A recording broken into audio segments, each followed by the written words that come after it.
guys, ada kenal tuh guys. Oh Bang Udin guys, ternyata guys. Bang Udin. Halo. Apa kabar? Alhamdulillah. Sehat. Alhamdulillah. Lagi apa ini Bang? Ini baru ngecek kendaraan sih. Mau baru inspeksi kendaraan. Oh, inspeksi kendaraan. Mau dibeli sama orang. Oh, mau dibeli sama orang? Iya. Kebetulan nih Bang, banyak sih sobat Karvik tuh yang pengen cari mobil second juga. Tapi kan dia tuh agak kesulitan gimana sih cari mobil yang second yang bagus, itu karakteristiknya yang gimana, kondisinya yang gimana. Mungkin Bang Udin bisa sharing sama kita nggak? Oke, bisa. Tak masukkan dulu ya. Oke, siap.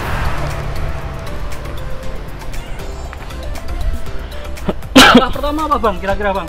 Jadi gini, ada beberapa pengecekan dalam kendaraan itu yang perlu dicek pada waktu sebelum kita membeli satu kendaraan.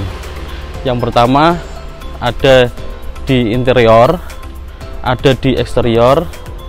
Terus dari beberapa itu nanti ada beberapa item yang harus kita cek satu persatu. Nah, nanti saya coba jelaskan dulu. Jelaskan beberapa yang perlu kita amati. Pertama dari interior, kita lihat apakah ada yang paling kelihatan ada cek satu indikator yang nyala, yang nyalanya tidak normal ya tentunya. Terus beberapa yang perlu dicek lagi ada di yang kecil-kecil, ada kabin dan lain-lain. Terus di eksterior ada ban, ada kondisi bodi, ada engine. Oh gitu. Yang terpenting engine tuh Bang, karena kan kita mobil itu semuanya ada di engine, maka keadaan mesin pun harus prima. Iya, betul. Jadi gini, untuk pengecekan kita coba lihat di interior dulu. Nanti saya coba. Mari kita ke interior Bang. Coba lihatin Bang. Saya kasih tahu lihat beberapa yang perlu dicek sih. Nah, yang pertama ada indikator. Biasanya teman-teman yang pengen beli mobil bekas itu kan takut kalau ada masalah di mesinnya. Kita bisa cek dari indikator-indikator yang sudah ada di sini. Nah, cara ngeceknya gimana? Ini apakah nyalanya normal atau tidak? Nah, kita coba lihat ini semua indikator ini. Nah, semua indikator ini harusnya pada waktu mati beberapa saat setelah hidup dia harusnya semua mati. Jadi saya coba hidupin ya. Nah, semua indikator mati kecuali pintu sama handrem ya Bang. Handrem ini kalau kita keluarkan ya mati juga. Nah, ini karena pintu kita buka jadi masih nyala. Nah, itu terus soket ini tuas-tuas kayak yang kemarin wiper gitu ya, betul, lampu apakah nyala. Ada lagi untuk pemanas belakang, cuma kalau mobil ini nggak ada sih. Ada pemanas belakang untuk ngecek pengeringnya itu normal apa enggak, seperti mungkin itu. Kalau di mobil lain beberapa tertentu ada ya, seperti itu. Ini contoh yang teman-teman perlu ketahui aja sih. Nah, terus yang kedua kita lihat coba di eksterior. Betul.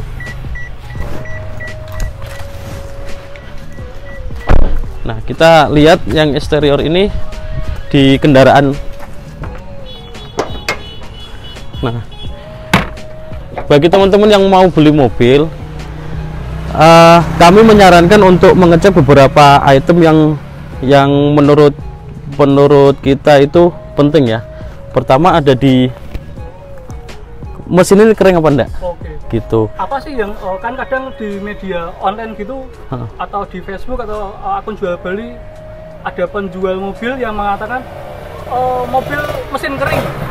Apa sih yang dimaksud dengan keadaan mobil dengan mesin kering itu Bang? Ya, jadi kalau mobil dengan mesin kering itu hanya sebutan sih, sebutan. Nah, jadi semua tidak ada kebocoran.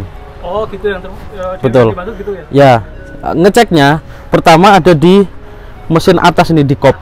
Nah, biasanya ada mesin yang kopnya ini sudah mulai rembes. Oh, rembesan oli gitu rembesan. Nah, ini perlu diganti karet. Seal ya. Karet. Kalau saya nyebutnya packing diesel sih. Oh, packing diesel. Ya. Terus kedua ada di mana nih filternya? Filter bensin ada di belakang, di bawah. Filter oli, filter oli ada di bawah sih. Pokoknya ada filter oli yang perlu kita cek apakah bocor atau tidak. Terus kedua di transmisi ini. Transmisi ini bisa kita lihat dari bawah sebenarnya. Ada tetesan apa enggak? Pokoknya intinya yang hubungannya sama sambungan-sambungan di oli, yang nampung oli itu ada tetesan atau enggak, betul, kelihatan basah apa enggak gitu ya. Ya. Itu yang dinamakan mobil mesin itu kering gitu ya. Kondisi mesin kering bos gitu ya. Betul ya. Untuk pengecekannya nanti teman-teman coba hidupin aja beberapa saat.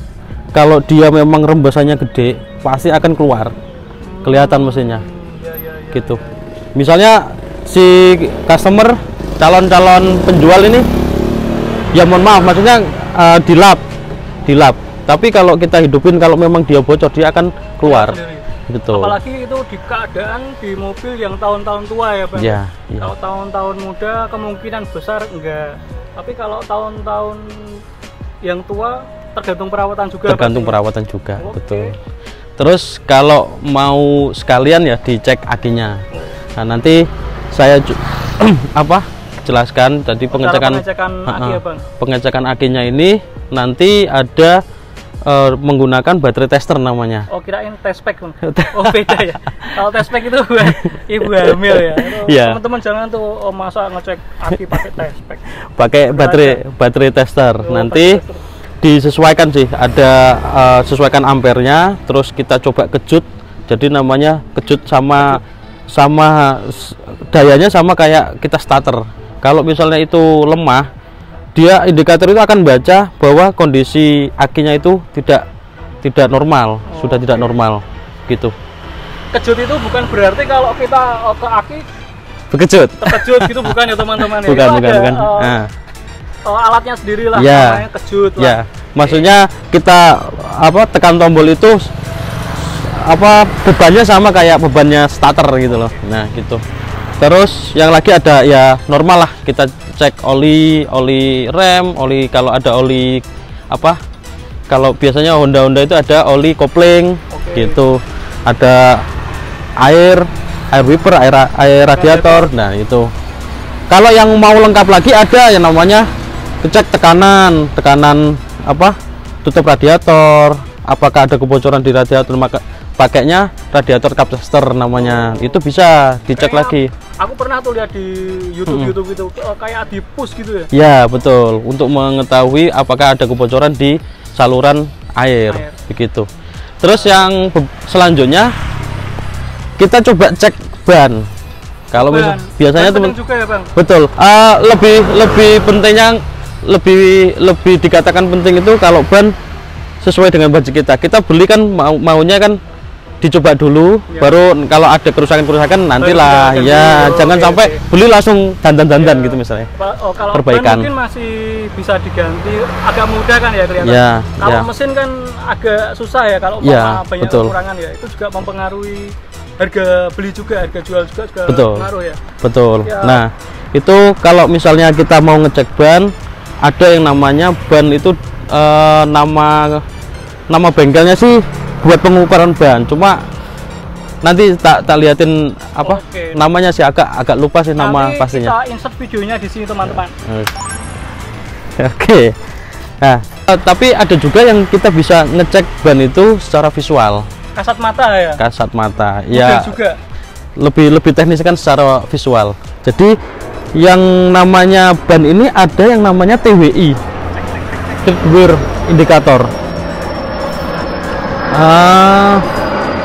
Bentar. Nah, seperti ini. Ini ada segitiga di ban. Ini fungsinya untuk mengetahui batas akurasi untuk penggunaan ban suatu sendiri. Ini apa ya? Ya, ini ya? segitiga. Oke, ada segitiga guys. Coba dilihat guys, kalau mau cari-cari mobil bekas, lihat dulu. Betul. Nah, harapannya untuk penggunaan ban sendiri tidak boleh melebihi dari batas atas ini. Ya. Nah, ada juga yang di dalamnya di apa? Jalan-jalan. Coba saya alurnya. Saya lihat dulu ya.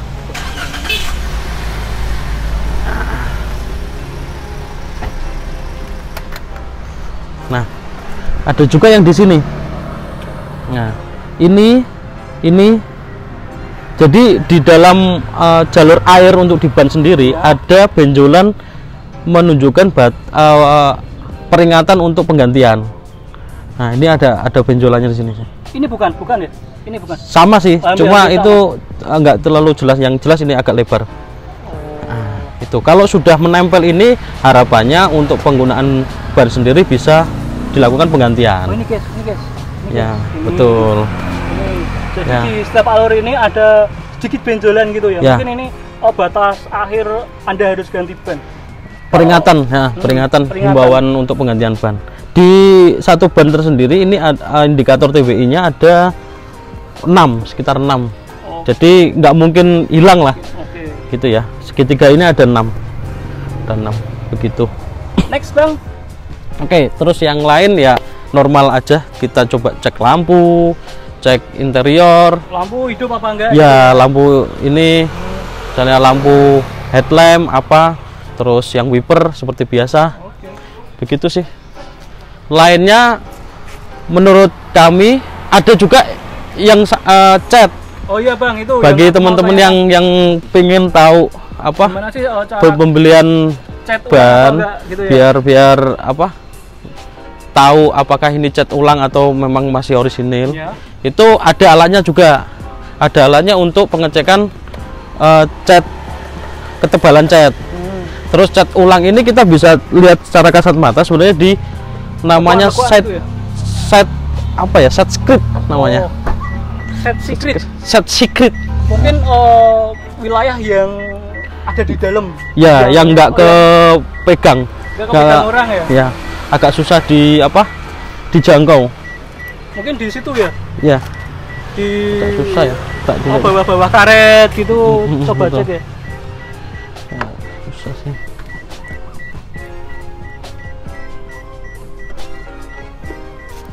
Atau mungkin yang lebih gampang di bawah talang air gini ya, Bang? Ya bisa. Nah, ini mungkin masih bisa cuma posisi dia untuk pengamplasan sendiri biasanya nggak maksimal. Mungkin kalau dari jauh kelihatan sama saja. Tapi kalau mungkin dilihat dengan cermat, tapi matanya jangan ditempelkan di body case, nanti nggak bisa lihat. Betul. Dari sudut pandang yang tertentu aja, yang normal aja. Betul. Nah, terus kalau sudah kita cek interior, eksterior mobil, tinggal kita cek ini berkasnya. Oh iya. STNK, BPKB, terus riwayat servis, ya betul. Itu misalnya untuk keamanan nanti di birokrasi, mungkin mobilnya nggak bermasalah dengan bank atau dengan mobil itu nggak sengketa. Ya, betul. Nah, nanti metode ceknya seperti biasa lah, kita coba cek nomor rangka, nomor mesin, apakah sama dengan suratnya. Gitu sih. BPKB sama STNK juga sama apa tidak? Gitu sih. Terus untuk biasanya servis di mana, terus yang dilakukan historinya jelas. Kalau ada histori itu menambah nilai jual, karena lebih stabil. Apalagi kalau di Carvik itu ada buku servis berkala ya. Betul. Ada histori. Betul. Jadi mobil yang biasa servis di Carvik pasti ada historinya di situ. Dulu pernah beredar apa, dulu servis di kilometer berapa, pasti tertera di historinya. Ya. Kebanyakan calon pembeli itu kalau melihat, oh ini sering diservis dimanapun ya.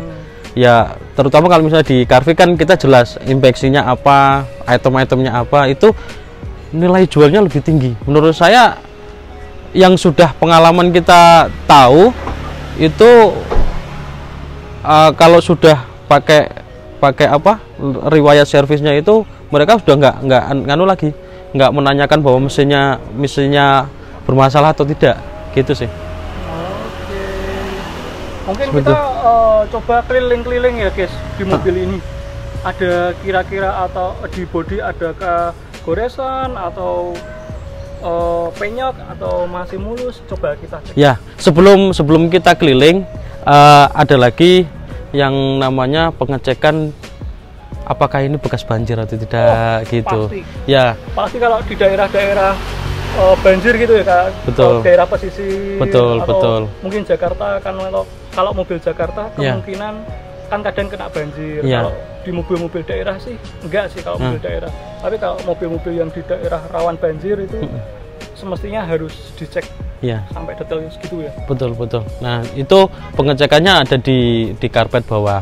Itu nanti dibuka saja apakah itu di sana ada bekas lembab atau apa, itu kemungkinan lumpur-lumpur gitu ya kadang kalau orang yang punya sebelumnya nggak terlalu ngerawat mobilnya, biasanya di situ pun ada ya. Ya, bisa juga di bawah itu kan kolong-kolong. Kalau sudah pernah kena banjir biasanya ini sudah mulai karatan warnanya, korosi gitu.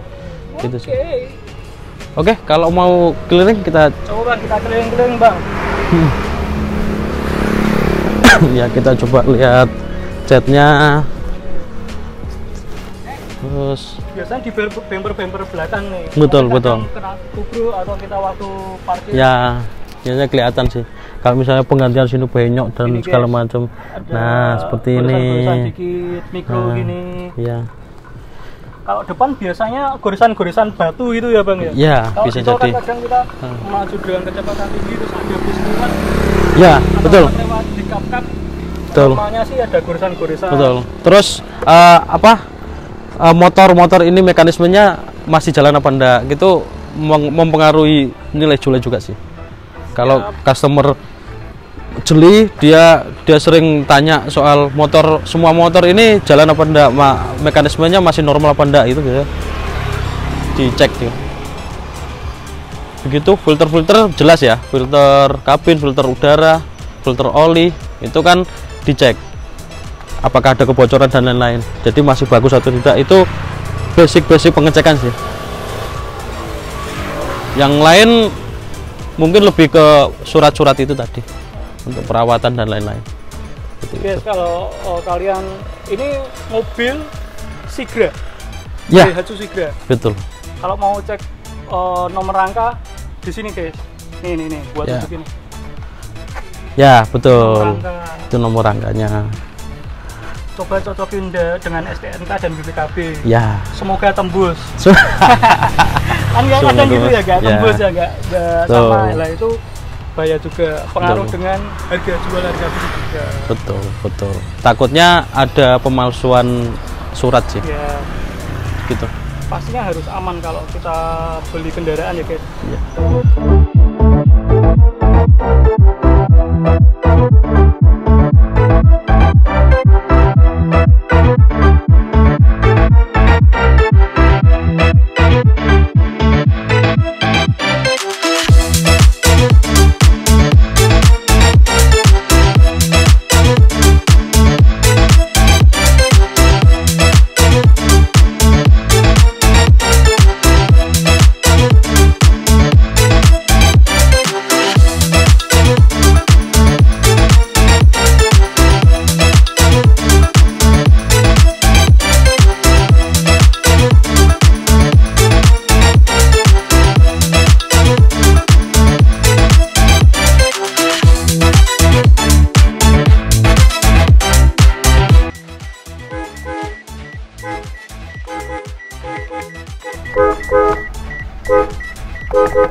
Oke, tadi kan kita sudah coba keliling yang luar. Sekarang kita coba di dalam. Suhu di ruangan seperti apa? Kita coba AC-nya. Oke, yuk.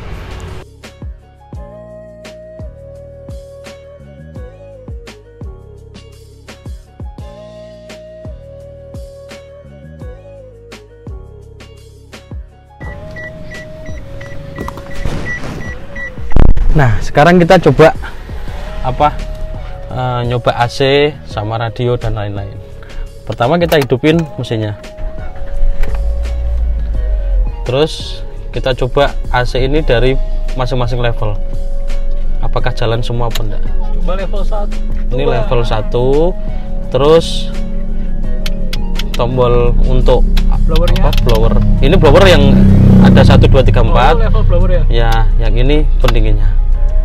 Nah, ini level 1 ternyata sudah jalan. Hidup ya. Dingin, Bos, kayak di kutub, Bos. Kayak di kutub utara ya. Ya teman-teman ya, kalau mau cari mobil AC-nya pastikan harus fungsi semua. Ya. AC yang di dashboard, AC yang di belakang seat, second seat, itu harus hidup semua. Betul. Dan masing-masing harus kita cek ya.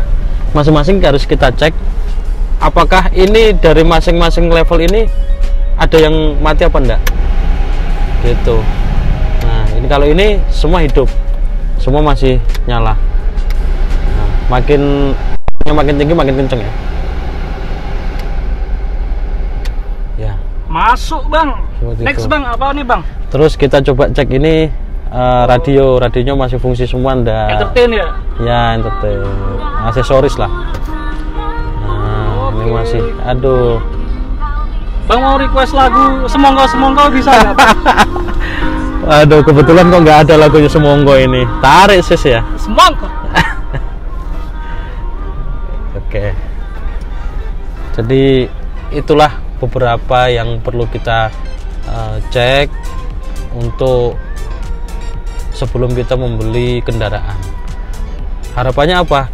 Harapannya ketika kita sudah deal beli tidak ada komplain baik dari penjual baik dari pembeli, karena bisa jadi penjual juga komplain lo kemarin nggak apa-apa gitu loh.